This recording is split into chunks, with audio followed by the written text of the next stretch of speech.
Bonjour, ici Sébastien d'actualité-dvd.com et aujourd'hui je vais vous parler du film X-Men Jour d'un avenir passé, version française de X-Men Days of Future Past en édition Blu-ray de Bryan Singer avec Hugh Jackman, James McAvoy, Michael Fassbender, Jennifer Lawrence, et également Nicholas Hoult, Peter Dinklage, Patrick Stewart et Omar Sy.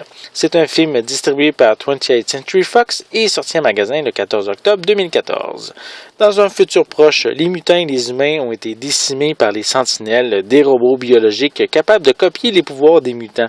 Seuls quelques mutants, dont Kitty Pryde, Iceman, Storm et Bishop, résistent encore. Le professeur X et Magneto décident d'envoyer Logan dans le passé afin d'empêcher le meurtre de Bolivar Trask, un scientifique américain responsable du programme d'armement dont la mort déclenchera le programme des sentinelles. Wolverine arrive donc en 1973 afin de convaincre Charles Xavier et Eric Lehnsherr de stopper Mystique dans sa mission, une tâche qu'ils devront accomplir avec l'aide de Beast et de Quicksilver. Au début des années 2000, Bryan Singer avait réalisé les deux premiers opus de la franchise X-Men qui avaient été très bien accueillis. Les opus suivants n'ont pas tous eu le même succès. Quand Matthew Vaughn nous a offert X-Men First Class, les attentes des fans ont été plus que satisfaites. Un renouveau de la franchise en présentant les débuts des personnages principaux. On pensait qu'il réaliserait la suite, mais c'est Bryan Singer qui est revenu à la barre. Il a fait un formidable travail. Il a réussi à mélanger avec brio les personnages de la première trilogie avec ceux du film First Class en utilisant le voyage dans le temps. On découvre quelques faits historiques sur des événements dont certains mutants ont eu un rôle à jouer, comme lors de l'assassinat de JFK ou pendant la guerre du Vietnam. Les dialogues sont intéressants avec une petite dose d'humour bien placée. Hugh Jackman, qui interprète Wolverine depuis tellement longtemps, mais connaît son personnage par cœur.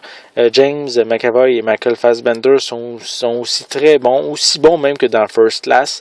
Et Jennifer Lawrence propose une mystique très troublée. À noter que c'est très agréable aussi de retrouver Halle Berry en Storm ou Shawn Ashmore en Iceman, ainsi que Patrick Stewart dans le rôle du professeur X qui est âgé. Mais c'est quand même ici des rôles assez secondaires dans le film. Visuellement, cette édition Blu-ray est vraiment très belle. L'image est soignée et claire et les effets spéciaux sont superbes en haute définition.